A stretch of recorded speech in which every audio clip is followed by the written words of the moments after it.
Nice to meet you too. Yes, Chloe. Chloe means little green sprout.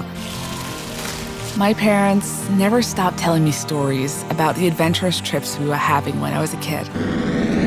My connection with nature dwells from my need to explore the new and the unknown.